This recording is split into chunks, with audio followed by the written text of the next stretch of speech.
The day they buried my mum, I learned two things. Grief is a physical weight, and family isn't always what it seems. I was 14 then, clinging to the last shred of her presence. A college fund, modest, but enough to get me started. Her lifelong dream for me. My uncle, Wilson, her older brother, became my legal guardian. He was 48, loud and full of opinions, especially about family tradition, trumping everything else. He'd pat my head and say, "Books are for boys, little bird. A good wife and a strong family, that's a woman's real education." I just nodded, already planning my escape. For 3 years I worked. After school, weekends, summers, I took every odd job I could find. Tutoring, dog walking, cashier shifts at the local grocery store. Every dollar went into that account, building on what Mum left. It wasn't just money, it was my future, my promise to her. I was 17 now, and the fund was finally substantial enough to make applications feel real. Then the bank statements started looking off. Small withdrawals at first, easily missed, then larger ones.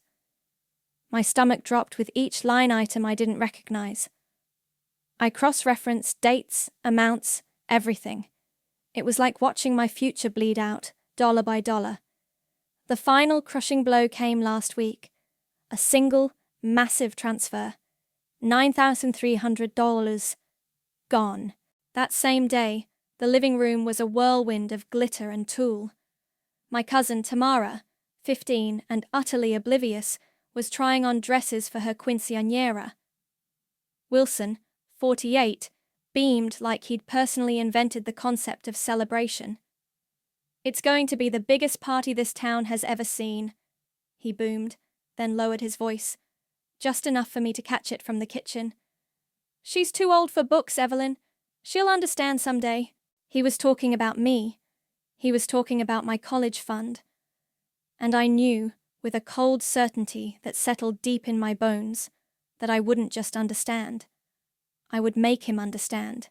The next few days were a blur of quiet fury.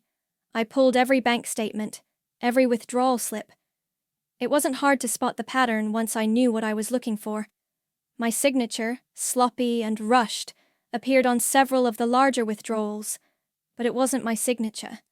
I'd practiced my cursive for years, a habit Mum had instilled. These were crude approximations, clearly forged. The $9,300 transfer was even bolder, a direct online transfer, authorized by Caitlin Watson, but from an IP address I'd never used, at a time I was at school. Meanwhile, the Quinceañera preparations consumed the house. Wilson, still beaming, declared I'd be helping out, which translated to scrubbing floors, polishing silverware, and worst of all, being told I'd be serving appetizers to guests at the party. "It's a family affair, Caitlin," Evelyn said, her voice tight with stress. "Everyone pitches in." I just nodded, picturing myself in a borrowed apron, carrying trays of tiny sausages while my future evaporated. I confided in Sophia, my best friend since middle school. She's a whiz with computers and has a moral compass that points due north. I laid out the bank statements, the forged signatures, the IP address. Her eyes widened with every detail. "Caitlin, this is fraud," she whispered, her voice laced with outrage. "You can't let him get away with this. This is your life."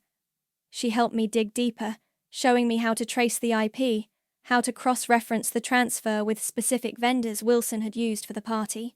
The evidence piled up, cold and irrefutable. My mind raced. Part of me wanted to just expose him right then, call the police, burn it all down. But another part, the calculating part, wanted to make it hurt. Sabotage the party, or bring Wilson down for good. The idea of ruining Tamara's night felt complicated. She was just a kid, caught in the crossfire. But Wilson, he deserved everything coming to him. One evening, I was grabbing a glass of water, walking past Wilson's study. The door was ajar. I heard Evelyn's hushed, worried voice, then Wilson's, louder, dismissive. He was on the phone, talking to someone about a payment. Then he lowered his voice. "Look, Evelyn, I told you, the money for the venue came from Caitlin's college fund. She doesn't need it. She's too old for books. She'll understand someday." He chuckled, a low, self-satisfied sound. "I already told her that." My blood ran cold. He said it so casually, like stealing my future was a minor inconvenience, a family decision. My hand trembled, clutching the glass.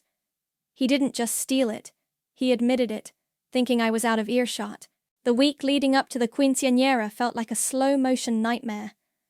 Evelyn, flustered and distracted, handed me a dress. It was a faded, ill-fitting thing, clearly one of Tamara's old hand-me-downs, probably from a school dance years ago.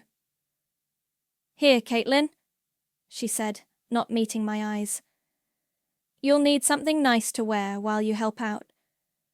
It's important to look presentable for the guests."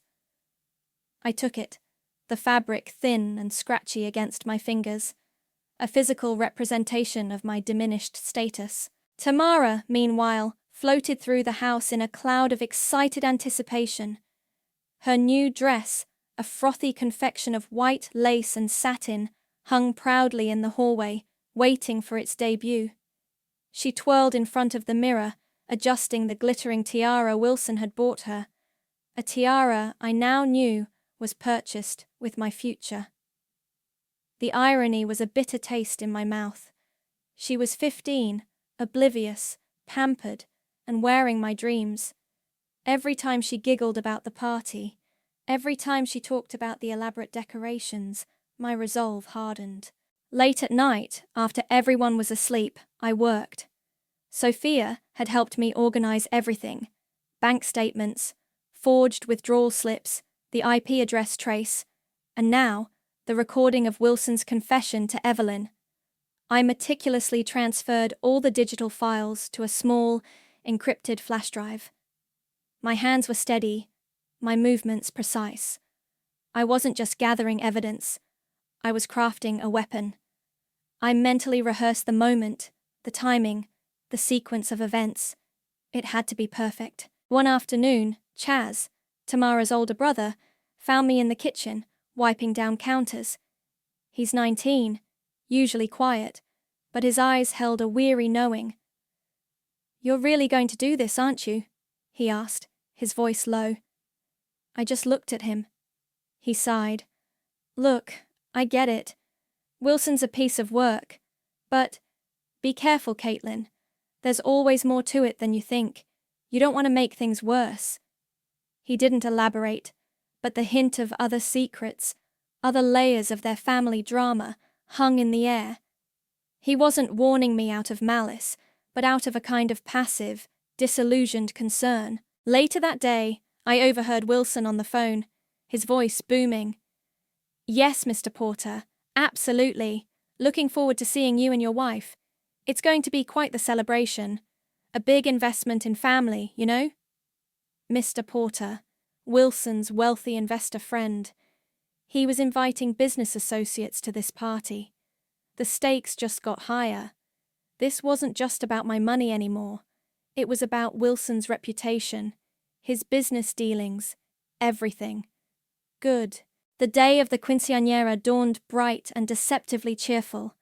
The house was a hive of activity, caterers bustling, florists arranging, and a massive sound system being set up in the rented ballroom. I moved through it all like a ghost, the threadbare dress Evelyn gave me, feeling like a uniform of servitude. My flash drive was taped securely to the inside of my bra, a tiny, powerful secret. My first task was to find Ryder Barnes, the DJ. He was 16, a classmate of mine, and owed me a favor from when I tutored him through a particularly brutal algebra class last semester. I found him fiddling with his mixing board. "Ryder," I said, keeping my voice low, "I need your help with something. It's important, and it's not exactly on the program." He looked up, surprised, then nodded. Name it, Caitlin. You saved my GPA. I explained briefly that I had a special presentation that needed to play over the main screen and speakers right after Wilson's speech. It's a slideshow, I lied smoothly. With some audio. I need you to switch it in seamlessly and make sure the audio is loud and clear. He looked skeptical but agreed, probably thinking it was some kind of elaborate family prank. Sophia arrived early, ostensibly to help Evelyn with last-minute decorations.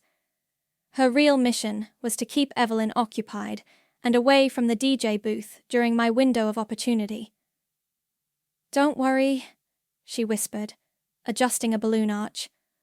"I'll make sure she's nowhere near." As the guests started to arrive, the ballroom filled with laughter and the clinking of glasses. Tamara, radiant in her white gown, looked genuinely happy.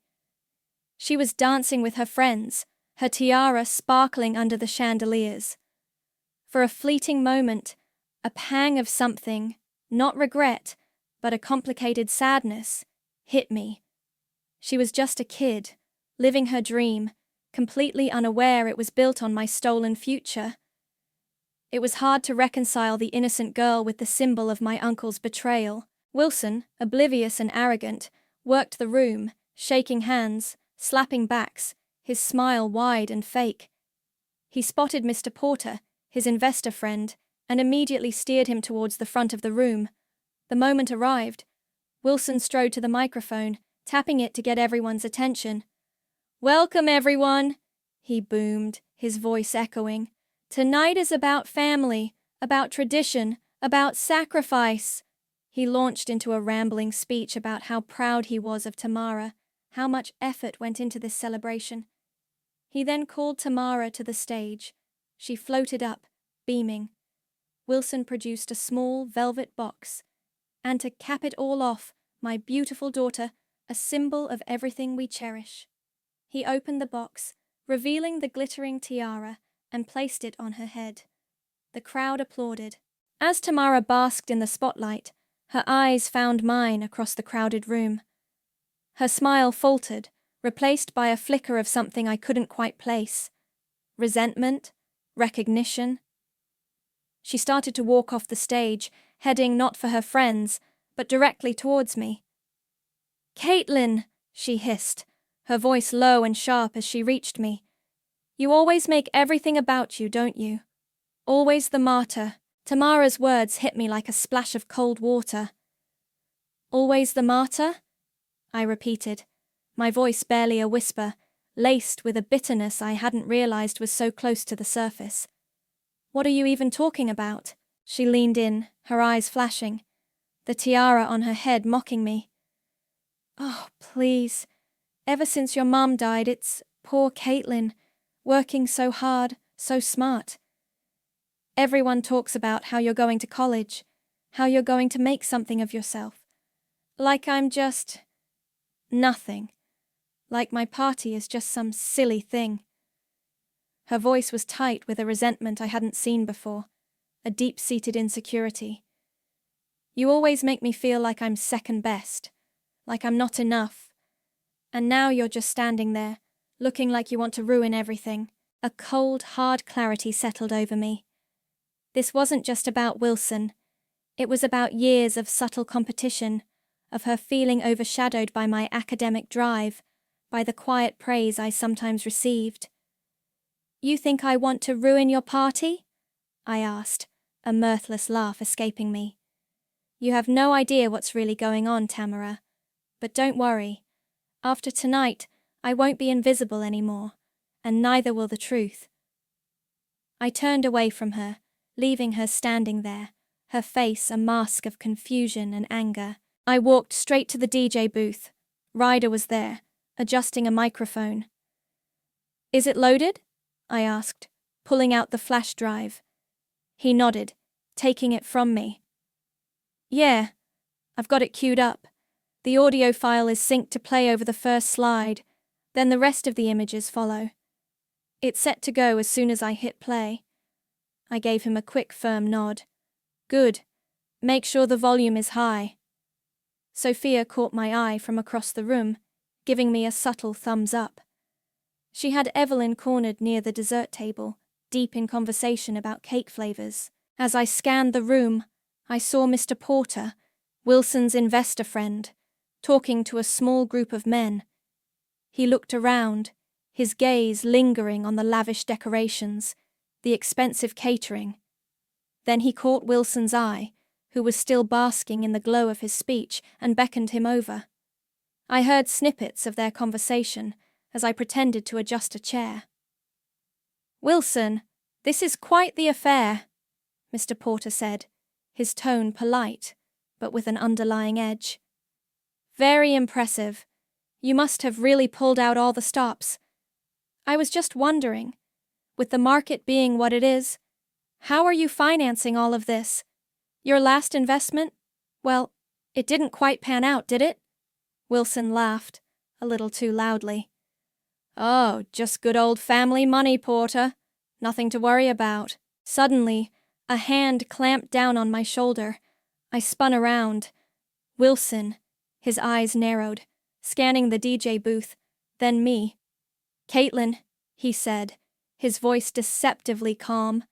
"What are you doing over here? You're supposed to be helping the caterers." My heart hammered against my ribs, but my face remained a blank mask.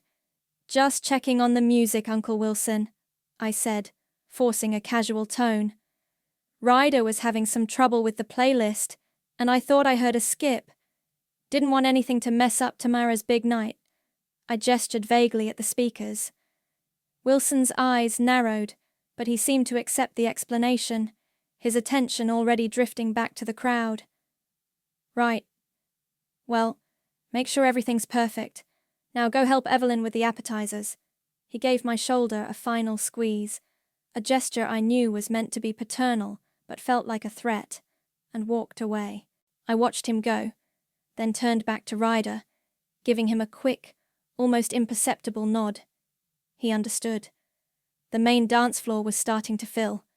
Tamara, still on the stage, was about to begin her waltz with her father. The music swelled, a traditional romantic tune. Wilson took Tamara's hand, beaming for the cameras. This was it. I caught Ryder's eye again. He took a deep breath, his finger hovering over the controls. The waltz music reached its crescendo. Then, with a click, the music cut out abruptly. A sudden, jarring silence fell over the ballroom. Heads turned. Wilson and Tamara froze mid-step on the stage, looking confused. Then, the large projection screen behind the stage, which had been displaying a loop of Tamara's baby photos, flickered. It switched to a stark black background with white text, "Caitlin Watson, College Fund Account Statement." A collective murmur rippled through the crowd. The first slide showed a summary of my account, the initial inheritance, and then, highlighted in red, the series of unauthorized withdrawals. Then the audio kicked in, loud, clear. Wilson's voice, unmistakable, filled the ballroom. "Look, Evelyn, I told you. The money for the venue came from Caitlin's college fund. She doesn't need it.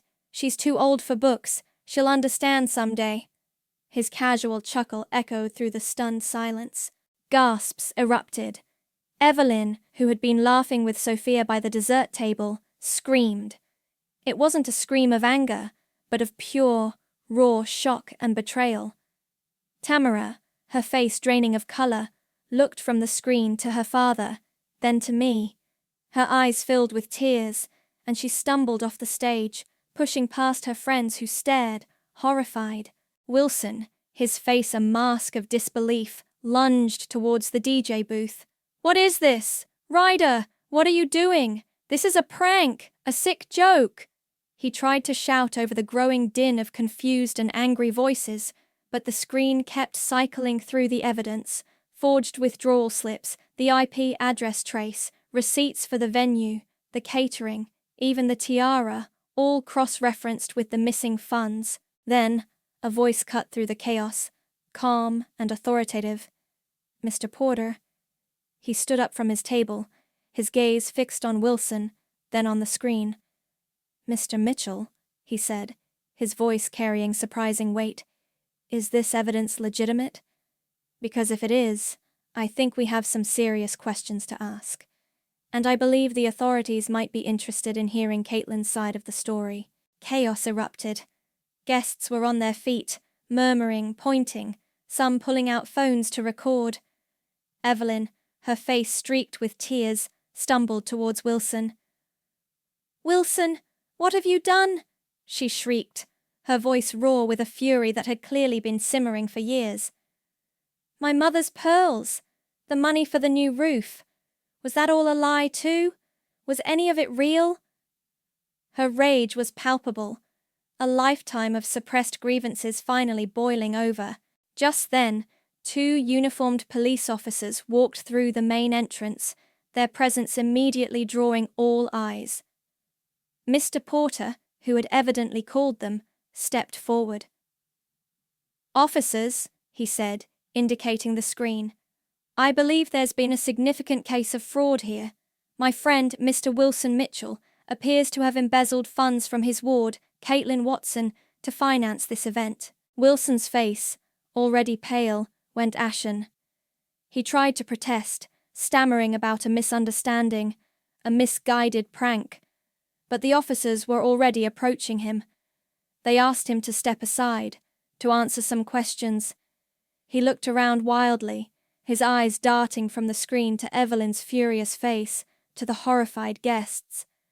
His carefully constructed facade shattered, revealing the desperate, greedy man beneath. Tamara, who had fled the stage, was now huddled in a corner, sobbing uncontrollably. Her friends, who had been laughing with her moments before, were now whispering, pointing, and slowly backing away. The glitter and glamour of her quinceañera had dissolved into a public spectacle of betrayal and shame. She was humiliated, her special night ruined, and it was all because of her father. I watched it all unfold, a strange mix of triumph and heartbreak churning inside me.